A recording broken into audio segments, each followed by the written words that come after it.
Oh, hello. Welcome to Scene SE.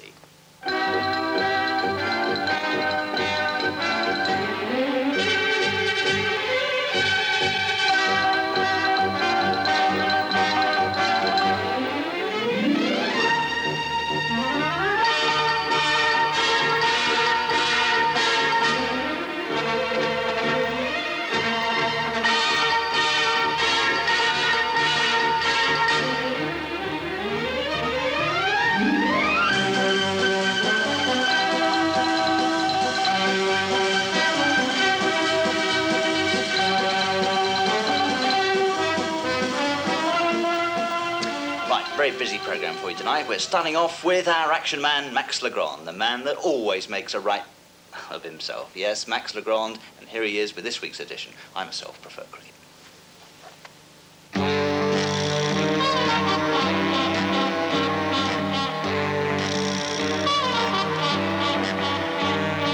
This may seem like an ordinary house, but in fact, it's an ordinary house. And never being one to let an opportunity like that go by, I decided to investigate. Well, Maxie boy, this is what you found out, wasn't it? Yes, in fact, it's the headquarters of MI5. Well, old James Bond, he taught me how to be a spy, and he was going to send me on a mission. That mission was to interview Alexander Solzhenitsyn inside a tunnel. James showed me around, and one of the most interesting things was the cloning department. Here he showed me the clones they were making of yours truly.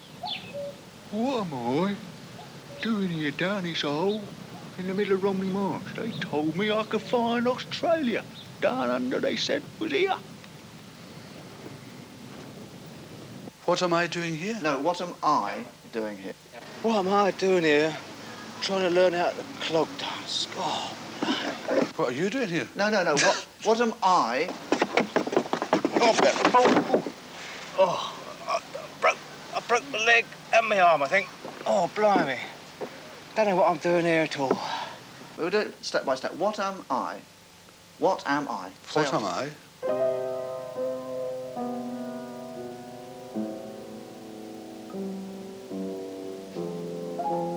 What am I doing here? Learning free-fall parachuting. Doing here? Or what am I doing here, taught you how to sing? What the am I doing here saying, what am I doing here playing tennis? That's what I'd like to know. Now, what am I doing here diving? Well, it's just the first of many vacations I had to master to achieve my goal in Spydom. Must have a shave really helped me to limber up, and it was a real hairy experience. As I lifted the weights, I felt every bone in my body say, what are we doing here in Max's body? To say that dry skiing was like St. Moritz would be an infringement of the Trades and Descriptions Act. And not for the first time, I landed on my proverbial Harris. Well, I always thought of myself as a slippery customer, but I must admit, I did think, what am I doing here, being picked up? Now steady on, girls, or I'll really be going to the dogs. Well, the dogs really could run, because unlike humans, they have 4 legs. There was no time to feel plum tact or even think of a cliche. I just had to behave like the quick brown fox, making sure not to gather any moss and hope that the bark was worse than their bites. I rode on through the streets of Europa, followed by lots of other bicyclers. I thought it might be a rally, and I spoke to some of them as we rode. There were girls and boys, and one old fart who looked about 80. This shot might seem a bit long, but David likes my stories, and so we have to spin them out a bit. Well, I suppose that puts Max Legrand's next series in some doubt. But those of you who fancy making a brat of yourself every week, well, just write in to Dr. Vague here at Scene South East at Dover, and I'm sure you'll get a reply. Now then, Studio 54 has made a great success, obviously, in New York, but they want to open the same thing in Dover. And of course, they're going to choose Angus Slurry to open it, that #1 superstar. And here he is at great expense. We have him for you tonight.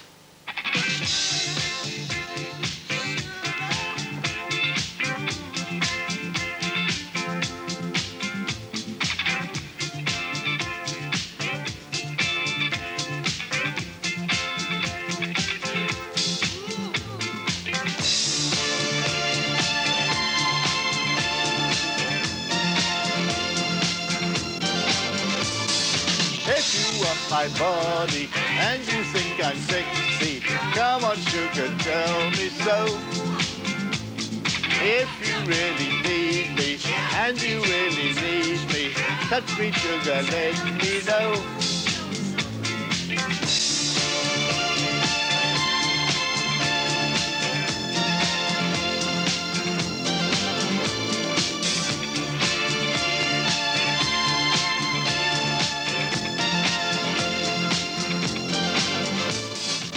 If you want my body and you think I'm sexy, come on, honey, tell me so. If you want my body and you think I'm sexy, come on, sugar, tell me so. If you really need me, my little name is Rexy. Just reach out and touch me now.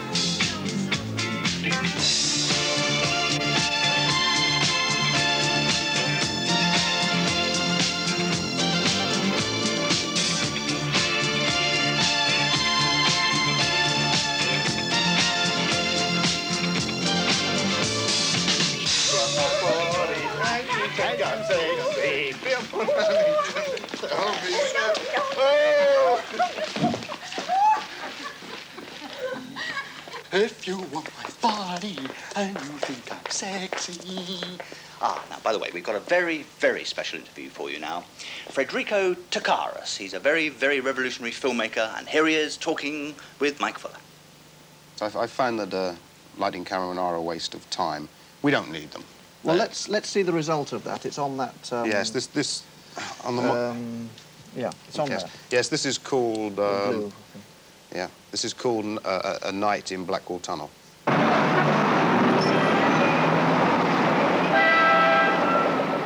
Yes, well, that's very moving.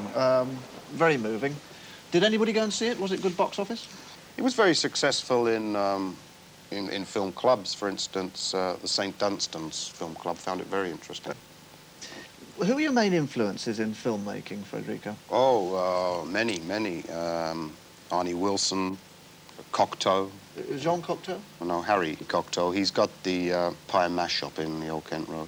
We've got a clip, actually, of your film, MASH, here. That's a very short clip, of course. No, in fact, that's the final cut. Ah. Yeah. But, of course, you did actually do a longer version of that, and we've got a clip from that as well. Yes, in fact, that is the longer version, yeah. Uh-huh. Yeah, beautiful film. I won an award with this film, actually. Yeah. And this is the award here, isn't it? Yes, this is the very award that I went to collect. That's a tin of shaken back.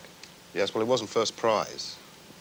But nevertheless, a considerable achievement. I thought so. I thought for my first award, it stands with all my other awards, or it will when I do win some.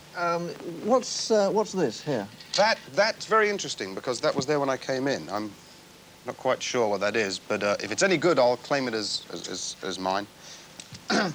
I was reading in a book the other day. In fact, I found that actually you're mentioned in a book. If you look under the T's, you're there, Takaris. I must admit, when I saw my name in that book, I was thrilled. It's one thing saying you don't want awards and accolades, but when you actually see your name there in the Canterbury phone directory, it does. A lot of people have asked me to ask you how you see things when you're on the set as director. Yes, I see things in three ways.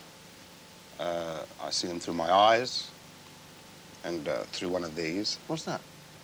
I don't know. And then there's the Irish method, which is like this. And how does this alter the vision of your film? Well, some of them are almond-shaped, some of them are round, and some of them are oblong. Well, we've got your latest film on the blue thing there. Perhaps we could just have a look at that.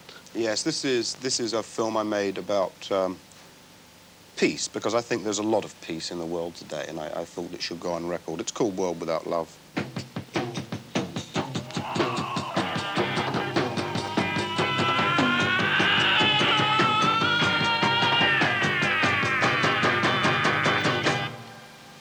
Please lock me away. I can't allow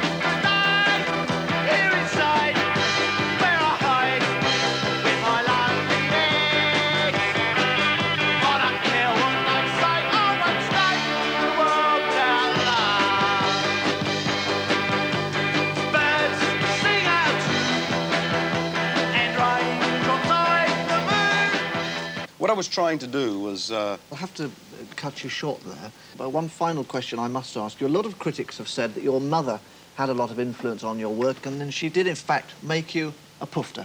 Yes, that's true. My mother did make me a pufter. If I got her the wool, would she make me one? Yeah. Jill?